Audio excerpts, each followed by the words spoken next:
कुछ फिल्में सिर्फ बॉक्स ऑफिस पर 500 या 600 करोड़ बनाने के लिए नहीं होती। कुछ फिल्में सिर्फ अवार्ड्स के लिए नहीं होती, तारीफ के लिए नहीं होती, बल्कि इसलिए होती है कि अच्छे सिनेमा पर भरोसा कायम रहे, ये यकीन रहे कि शानदार फिल्में अभी भी बनती हैं और ये भी याद रहे कि एक्टिंग का मापदंड अभी भी काफी ऊंचा है। इस फिल्म को बनाने में 16 साल लगे हैं और फिल्म देखकर आप 16 साल का दर्द महसूस भी करते हैं। तो आइए दोस्तों, आज हम एक्सप्लेन करने वाले हैं द गॉड लाइफ मूवी को, जो कि एक कमाल की मूवी है। तो वीडियो शुरू करते हैं और अगर वीडियो अच्छा लगे तो वीडियो को लाइक जरूर कीजिएगा और इसी तरह की वीडियोस पाने के लिए आप हमारे चैनल को सब्सक्राइब भी कीजिएगा ताकि आपको इसी तरह के लेटेस्ट और फ्रेश कंटेंट मिलते रहे। तो फिल्म की शुरुआत होती है सऊदी के एयरपोर्ट से, जहां पर कि हम नजीब मोहम्मद को देख पाते हैं और उसके एक दोस्त हकीम को, जिसे नजीब जो है वो अपना भाई मानता है। वो हाल ही में एक कंपनी में जॉब करने के लिए सऊदी अरब आए हैं, लेकिन यहाँ से उन्हें कहाँ जाना है उन्हें बिल्कुल भी नहीं मालूम है। उन्हें कहा गया था कि उन्हें लेने के लिए कंपनी की तरफ से एक लड़का आएगा,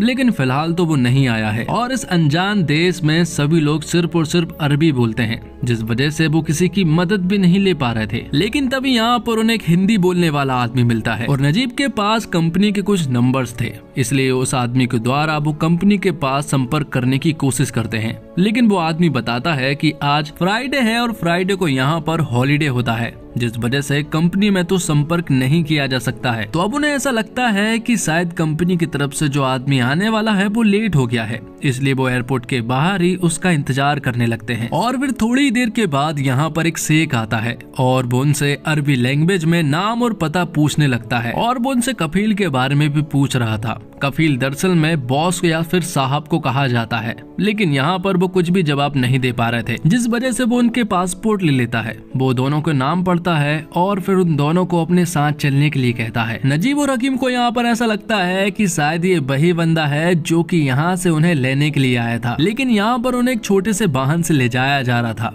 हकीम नजीब से कहता है कि हमें तो कहा गया था कि कंपनी से हमें एसी बस के द्वारा ले जाया जाएगा, लेकिन फिर भी वो अपने सफर को जारी रखते हैं और फिर बहुत देर के बाद वो एक जगह पर पहुंचते हैं। अरबी लैंग्वेज ना आने के कारण और कफील को हिंदी ना समझ पाने के कारण भाषाओं का संपर्क नहीं हो पा रहा था, लेकिन नजीब और हकीम समझ चुके थे कि वो शायद गलत जगह पर आए हैं। जिसके बाद कफील जो है वो यहाँ पर हकीम को अपने साथ जबरदस्ती ले जाने लगता है। नजीब उसे रोकने की कोशिश करता है, लेकिन यहाँ से वो लोग हकीम को ले जा लेते हैं। थोड़ी देर के बाद वो नजीब को अपने साथ ले जा लेते हैं और उसे एक दूसरे जगह पर लाकर छोड़ देते हैं। नजीब उन्हें हिंदी में समझाने की काफी कोशिश करता है, लेकिन वो लोग हिंदी नहीं समझ पा रहे थे, इसलिए यहाँ पर नजीब पूरी तरह से उदास हो चुका था। जिसके बाद वो अपने फ्लैशबैक के सीन को याद करता है, जहाँ पर कि हम देखते हैं कि नजीब जो है वो मजदूरी का काम करता है और उसे हाल ही में एक बात मालूम चली है कि विदेश जाने के लिए वीजा अवेलेबल हो रहे हैं और वहाँ जाकर बहुत सारा पैसा कमाया जा सकता है। वीजा और पासपोर्ट बनवाने के लिए 30,000 रुपए की जरूरत थी और वो यहाँ पर अपने वाइफ के गहने जो है वो गिरवी रख देता है। बाद में हमें मालूम चलता है कि नजीब की वाइफ जो है वो प्रेग्नेंट है और वो अपनी वाइफ से बहुत प्यार करता है। जिसके बाद सीन प्रेजेंट में आता है, जहाँ पर कि नजीब देखता है कि यहीं पर एक आदमी और काम करता है और वो भेड़ और ऊंट को संभालता है और यहीं पर रहकर इसी तरह से वो कफील की सेवा भी करता है। अब नजीब जो है वो कफील को भेड़ का दूध पिलाने के लिए जाता है और यहाँ नजीब उन्हें समझाने की कोशिश करता है कि वो कंपनी के लिए यहाँ पर काम करने के लिए आया था, उसे यहाँ पर गलती से लेकर आ गए हैं, लेकिन वो लोग उसकी बिल्कुल भी बात नहीं सुन पाते हैं क्योंकि उन्हें हिंदी समझ नहीं आती है। इसलिए नजीब हिंदी बोलकर सिर्फ और सिर्फ अपना टाइम वेस्ट कर रहा है। नजीब पूरी तरह से परेशान हो चुका था और फिर थोड़ी देर के बाद कफील जो है वो नजीब को खाना खाने के लिए बुलाता है। कफील उसे एक मोटी सी रोटी खिलाता है जो कि आधी कच्ची थी, लेकिन यहाँ पर नजीब जो है वो रोटी खा लेता है क्योंकि उसे भूख भी लगी थी। जिसके बाद वो उसी आदमी के पास जाता है जो कि भीड़ संभालता है। नजीब उससे मेन रोड के बारे में पूछता है। हमें मालूम चलता है कि ये बूढ़ा आदमी दरअसल में श्रीलंका से है और वो भी यहीं पर फंस चुका है, लेकिन ये बात नजीब को नहीं मालूम है। वो श्रीलंकाई लैंग्वेज में बताता है कि मेन रोड यहाँ से बहुत ज्यादा दूर है। और फिर फ्लैशबैक का एक और सीन दिखाया जाता है, जहाँ पर कि नजीब अपनी वाइफ से विदेश जाने की बात कर रहा होता है। वो कहता है कि विदेश जाकर वो बहुत सारा पैसा कमाएगा। कुछ दिनों के बाद वो विदेश जाने के लिए रेडी भी हो जाता है और यहाँ पर उसे हकीम मिलता है और उसकी माँ उसका ख्याल रखने के लिए कहती है। वो कहता है कि जैसे ही वो वहाँ पहुंचेगा तो सबसे पहले उसे कॉल करेगा। प्रेजेंट में नजीब जो है वो कफील को समझाने की काफी कोशिश करता है कि उसे यहाँ पर नहीं रहना है, उसे यहाँ से जाना है, लेकिन कफील के लिए तो ये बदतमीजी है। इसलिए कफील यहाँ पर नजीब को बुरी तरह से मारने लगता है, जिस वजह से यहाँ पर नजीब जो है वो इंजर्ड हो जाता है। तो अब धीरे धीरे करके समय बीतने लगता है और फिर एक दिन नजीब को मालूम चलता है कि जो आदमी भीड़ संभालता था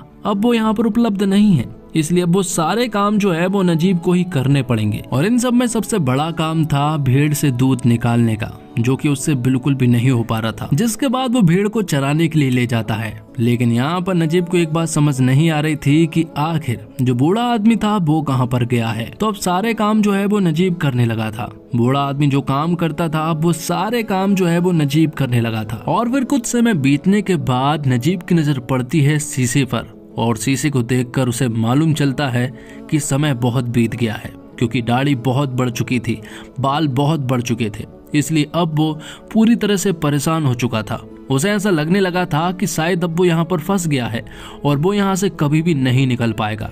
इसलिए वो डिसाइड करता है कि वो यहाँ से निकल जाएगा। वो यहाँ पर मर मर कर काम नहीं करेगा, बल्कि वो यहाँ से भाग जाएगा। तभी यहाँ पर नजीब की नजर पड़ती है एक डेड बॉडी पर। उस बॉडी को मरे हुए काफी महीने हो चुके थे और चील जो है उसकी बॉडी को खाए जा रही थी। यहाँ नजीब को मालूम चलता है कि ये वही बूढ़ा आदमी है जो कि उनके यहाँ पर काम करता था। लेकिन तभी यहाँ पर अब वो डिसाइड करता है कि वो यहाँ से भाग जाएगा। वो दौड़ लगाना शुरू करता है, लेकिन साथ ही कफील ने उसे देख लिया था, जिस वजह से वो इसके ऊपर गोलियां चलाकर उसे रोकते हैं और यहाँ पर उसे बहुत मार कर उसकी एक टांग भी तोड़ देते हैं। नजीब को यहाँ पर इस तरह से मारा जाता है कि वो ठीक से चलने के लायक भी नहीं बचा था। इसी तरह से बहुत सारा समय बीत जाता है और अब तो उसकी आदत बन चुकी थी। और फिर एक दिन बहुत बारिश होती है, जिस वजह से नजीब जो है वो अपनी सारी भेड़ों को लेकर कुछ पहाड़ों के बीच में पहुंच जाता है। और फिर यहाँ से निकलने के बाद उसकी मुलाकात होती है अपने छोटे भाई हकीम से। नजीब उसे देखकर पूरी तरह से इमोशनल हो जाता है, क्योंकि उसे विश्वास नहीं हो रहा था कि हकीम अभी भी जिंदा है। लेकिन हकीम की हालत देखकर नजीब को यहाँ पर रोना आ जाता है और वो उससे कहता है कि हमने अपनी जिंदगी खराब कर ली और अब जिंदगी भर हमें यहीं पर रहना पड़ेगा। और फिर थोड़ी देर के बाद हकीम का कफील आ जाता है, जिस वजह से हकीम को यहाँ से जाना पड़ता है। अगले दिन फिर से नजीब जो है वो कुछ ऊंट को लेकर निकलता है। तभी हकीम जो है वो नजीब के लिए एक लेटर छोड़ता है और यहाँ पर नजीब जो है वो उस लेटर को पढ़ता है। हकीम ने उसमें लिखा था कि भाई मुझे आपसे मिलकर बहुत खुशी हुई, लेकिन यह बात कफील को मालूम चल चुकी थी, जिस वजह से कफील ने उसे बहुत मारा। लेकिन मुझे इस बात का अफसोस नहीं है, बल्कि इस बात की खुशी है कि मेरा भाई मिल गया है और वो पूरी तरह से जिंदा है। हकीम ने इस लेटर में अपने दोस्त इब्राहिम का भी जिक्र किया था। वो अफ्रीकी है और वो यहाँ के सारे रास्तों को जानता है और हमारे यहाँ से भागने में वो हमारी मदद भी करेगा।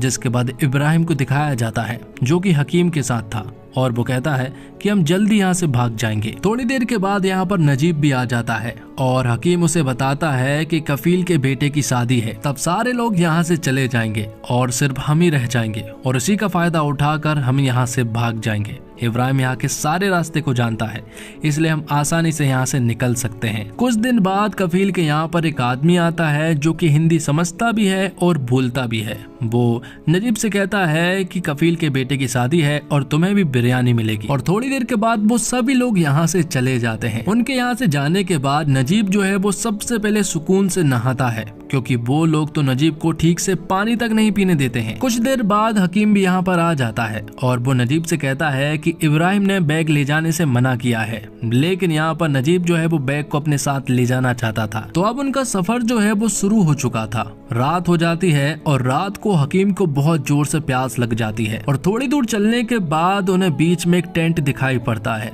वहाँ पानी का एक ड्रम भी रखा हुआ था, जिस वजह से इब्राहिम उस ड्रम में से पानी लाने लगता है। लेकिन ये बात उन्हें पता लग चुकी थी, तो वो लोग गोलियां बरसाने लगते हैं। लेकिन यहाँ से ये लोग निकलने में कामयाब हो चुके थे और अगले दिन से अपना सफर जारी रखते हैं। तो बहुत देर तक चलने के बाद हकीम जो है वो मेन रोड के बारे में पूछ रहा था। तो अब बहुत देर तक चलने के बाद उसे प्यास भी लग रही थी और तभी हकीम की नजर पड़ती है पानी पर। पानी को देखने के बाद तो वो पानी की तरफ दौड़ लगाना शुरू कर देता है लेकिन पास पहुंचने के बाद उसे मालूम चलता है कि ये पानी नहीं बल्कि मिराज है, जो कि डिजर्ट में अक्सर देखा जाता है कि होती रेत है पर लगता पानी। कुछ देर बाद रेत के अंदर से ढेर सारे जहरीले सांप निकलते हैं और वो एक या दो नहीं बल्कि बहुत सारे थे।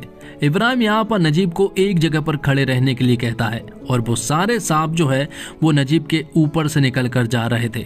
पल भर के लिए तो नजीब को हद से ज्यादा डर लगा था, पर अब नजीब जो है वो ठीक से चल नहीं पा रहा था क्योंकि नजीब के पैर में छाले पड़ चुके थे।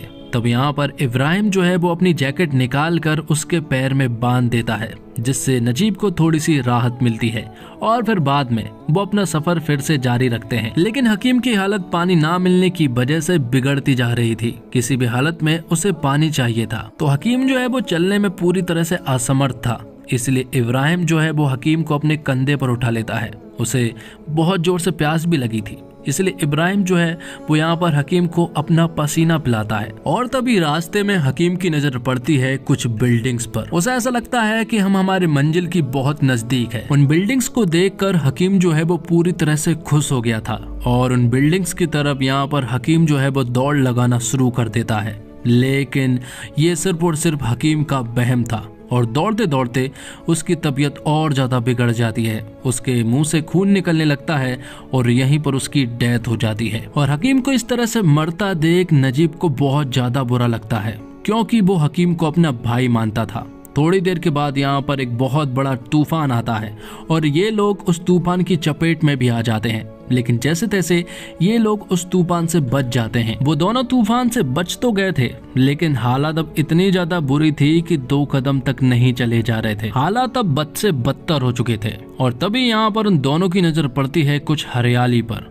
और वो यहाँ पर भगवान से प्रे करते हैं कि यहाँ पर पानी जरूर होना चाहिए। वो जैसे ही उस हरियाली के नजदीक जाते हैं तो वहाँ उन्हें पानी मिल जाता है। पानी देखने के बाद उनकी आंखें तो ऐसी चमक रही थी जैसे अंधी आंखों ने रोशनी देख ली हो। वो तुरंत ही पानी के पास पहुँचते हैं और बहुत सारा पानी पीकर कुछ देर वही टाइम बिताते हैं। और इब्राहिम को यहाँ पर एक बोतल भी मिल गई थी जिससे उसने वो बोतल भी भर ली थी। तो अब ये लोग अपना सफर फिर से जारी रखते हैं, लेकिन हद हो चुकी थी। ना तो ये लोग सिटी के पास पहुँच पा रहे थे और ना ही मेन रोड के पास। और जब अगले दिन की सुबह होती है और नजीब की आंख खुलती है तो वो अपने आसपास इब्राहिम को नहीं पाता है। उसे समझ नहीं आया कि आखिर इब्राहिम कहाँ गया। और इब्राहिम ने जो पानी की बोतल भरी थी वो पानी की बोतल भी उसने नजीब के लिए छोड़ दी थी। तो अब नजीब अकेले ही अपना सफर जारी रखता है। बीच रास्ते में उसे बहुत जोर से प्यास लगाती है, जिस वजह से वो यहाँ पर अपना पानी पी लेता है और पानी अब पूरी तरह से खत्म हो चुका था। मतलब कि अब यहाँ पर नजीब की भी मौत हो सकती है। लेकिन तभी अचानक से नजीब जो है वो बेहोश हो जाता है और जो पानी की बोतल थी वो मेन रोड पर चली जाती है, जिससे कि हमें मालूम चलता है कि नजीब जो है वो मेन रोड तक पहुंच चुका है। वो यहाँ पर सभी से लिफ्ट लेने की कोशिश करता है, लेकिन उसे कोई भी लिफ्ट नहीं देना चाहता है। थोड़ी देर के बाद यहाँ से कार निकल कर जाती है और वो भी ऑलमोस्ट सामने से निकल ही गई थी, लेकिन तभी वो पीछे आती है और उसमें से एक आदमी निकलता है जो कि काफी भला आदमी था। वो यहाँ पर नजीब को अपनी कार में बिठालता है और वो उससे कहता है कि चिंता मत करो, उसे कुछ नहीं होगा, और वो उसे पानी भी पिलाता है। तो पानी पीकर नजीब जो है वो पूरी तरह से सो गया था। जैसे उसकी आंख खुली तो वो सिटी में पहुंच चुका था। यहाँ पर वो भला आदमी उसे अपनी कार से उतारता है और यहाँ पर नजीब जो है वो उसे धन्यवाद कहता है। तो नजीब सिटी में तो पहुंच चुका था, लेकिन उसकी हालत भिखारियों वाली थी और वो कहीं पर भी मदद लेने के लिए नहीं पहुंच पा रहा था। लेकिन तभी कुछ फाउंडेशन वाले यहाँ आते हैं और नजीब को अपने साथ ले जाते हैं। वो उसे ठीक तरह से तैयार करते हैं, उसके बाल कटाते हैं और उसे पूरी तरह से इंसान बना देते हैं। बाद में वो उसके घर वालों से कांटेक्ट करते हैं। जैसे तैसे उसने नंबर बताया था तो लोगों ने नजीब के घर में कांटेक्ट कर लिया था। यहाँ पर नजीब जब अपनी फैमिली वालों से बात करता है तो उसके आंखों से आंसू आ जाते हैं, क्योंकि इतने साल वो अपने फैमिली वालों से दूर रहा और अचानक से जब उसने अपने घर वालों की बात सुनी तो उसको रोना आ गया। वो अपने घर वालों से कहता है कि वो जल्द ही घर आएगा, लेकिन उससे पहले यहाँ पर नजीब का वेरिफिकेशन होता है। दरअसल में पुलिस वाले चेक कर रहे थे कि नजीब का कोई क्रिमिनल रिकॉर्ड तो नहीं है, जिसके बाद जब नजीब पुलिस स्टेशन में था तभी यहाँ पर नजीब की नजर पड़ती है यहाँ पर लगी कुछ तस्वीरों पर और उन्हीं में से एक तस्वीर जो है वो इब्राहिम की थी और वो लापता वाले बोट पर थी। जिसके बाद इस जेल में ही बहुत सारे कफील आते हैं। वो बारी बारी से आ रहे थे। यहीं पर एक आदमी था, वो यहाँ पर लोगों को बता रहा था कि अगर इन कफीलों ने तुम्हें पहचान लिया तो वो तुम्हें मार मार के यहाँ से लेकर जाएंगे और ले जाकर तुम्हें उस जगह पर पटक देंगे जहाँ से तुम भागे थे। थोड़ी देर के बाद जेल में और भी कफील आते हैं और वो अपने लोगों को पहचानना शुरू करते हैं और तभी यहाँ पर नजीब की नजर पड़ती है अपने कफील पर। नजीब उसे देखकर छिपने लगता है। वो उसे देखकर पूरी तरह से डर चुका था। वो कफील जो है वो नजीब के पास आ जाता है। उसने उसे पहचान लिया था और अब वो उसे बुरी तरह से मार कर वापस ले जाने के लिए भी कहने लगा था। लेकिन हमें मालूम चलता है कि दरअसल में नजीब जो है वो ये सब कुछ सपना देख रहा था, लेकिन डर वो हकीकत में रहा था, क्योंकि उसने यहाँ पर अपने कफील को देख लिया था। कफील उसे पहचानने की कोशिश करता है, लेकिन यहाँ से वो आगे निकल जाता है। बाद में वो नजीब के पास वापस आता है और वो अरबी लैंग्वेज में नजीब से कुछ बातें कहता है और फिर चुपचाप यहाँ से चला जाता है। तो बाजू वाला आदमी नजीब को बताता है कि ये तुम्हारा कफील नहीं था, उसने एयरपोर्ट से तुम्हें गलती से लेकर गया था। कफील ने तुमसे कहा है कि अगर तुम उसके आदमी निकलते तो वो उसे मार मार के वापस ले जा लेता। कफील के यहाँ जाते से ही नजीब की आंखों से आंसू निकलने लगते हैं, क्योंकि पल भर के लिए तो उसे ऐसा लगा था कि शायद अब वो पकड़ा गया और कफील उसे वापस ले जा लेगा। जिसके बाद हम देखते हैं कि नजीब जो है 3 महीने तक जेल में ही रहता है और 3 महीने के बाद उसे इंडिया वापस भेज दिया जाता है। उसने मसारा रेगिस्तान में 3 साल का टाइम बिताया और ये 3 महीने उसे 3 साल जैसे लगे थे, क्योंकि उसे सिर्फ और सिर्फ अपने घर जाने का इंतजार था। तो दोस्तों, ये फिल्म पूरी तरह से हिला डालती है। किसी दूसरे देश में जब कोई फंस जाता है तो उसके साथ क्या कुछ हो सकता है, वो इस फिल्म में जिस तरह से दिखाया गया है वो आपको हिला डालता है। आप सोचने पर मजबूर हो जाते हैं कि क्या अपना देश छोड़कर जाना चाहिए। पहला हाफ अच्छा है, फिल्म मुद्दे पर आती है, लेकिन दूसरा हाफ में जो होता है वो आप देख नहीं पाते। पानी की एक बूंद के लिए तरसते लोग, जानवरों के बीच जानवरों की तरह रहते इंसान, ये सब देखकर आपको यकीन नहीं होता कि ऐसा भी हो सकता है। विदेशियों की भाषा समझ नहीं आती, लेकिन शायद जो दर्द नजीब महसूस करता है वो दर्द डायरेक्टर आपको भी महसूस कराना चाहता है। इसलिए डायरेक्टर ने इस फिल्म में सबटाइटल नहीं डाले हैं। फिल्म आपको उस दर्द को बड़े अच्छे से महसूस करा देती है। ये यकीन दिला देती है कि शानदार सिनेमा अब भी बन सकता है, बनाने वाला चाहिए। फिल्म की एक कमी यह है कि फिल्म बहुत लंबी है। थोड़ी कम लंबी होती, थोड़ी कट सकती थी तो ज्यादा अच्छा होता। और अदाकारी का अगर कोई ऊंचा मुकाम या मापदंड होता तो पृथ्वीराज यहाँ उसे छूकर आगे निकल गए हैं। शुरू में वो एक आम मलयाली शख्स लगते हैं जिसका वजन कोई 90 किलो के आसपास होगा। बिल्कुल आम सा दिखने वाला यह शख्स जानवरों के बीच रहने लगता है और जानवर जैसा लगने लगता है। उसके कपड़े इतने ढीले हो जाते हैं कि उसके पैंट संभालने के लिए रस्सी बांधनी पड़ती है। सेकंड हाफ में जब वो रेगिस्तान से भागता है तो उसका दर्द आप महसूस करते हैं। पृथ्वीराज ने फिल्म में ऐसा काम किया है जो बहुत कम एक्टर कर पाते हैं। ये किरदार एक्टिंग की तमाम वर्कशॉप में पढ़ाना जाना चाहिए। आप इन्हें कितने अवार्ड दे देंगे? काफी नहीं होंगे। के.आर. गोकुल ने हकीम के किरदार में शानदार काम किया है। इब्राहिम बने कादरी ने भी बहुत ही कमाल की एक्टिंग की है। नजीब की पत्नी के किरदार में अमाला पॉल का काम जबरदस्त है। ब्लेसी ने इस फिल्म को लिखा है और डायरेक्ट भी किया है और कहना होगा कि वो इस फिल्म की आत्मा है। ब्लेसी ने इस किरदार के दर्द को जिस तरह से दिखाया है वो एक शानदार डायरेक्टर ही दिखा सकता है। ब्लेसी ने एक एक फ्रेम में जिस तरह की मेहनत की है वो काबिले तारीफ है। और इसी के साथ ये वीडियो यहीं पर खत्म होता है। तो दोस्तों, उम्मीद करता हूँ आपको वीडियो पसंद आई होगी।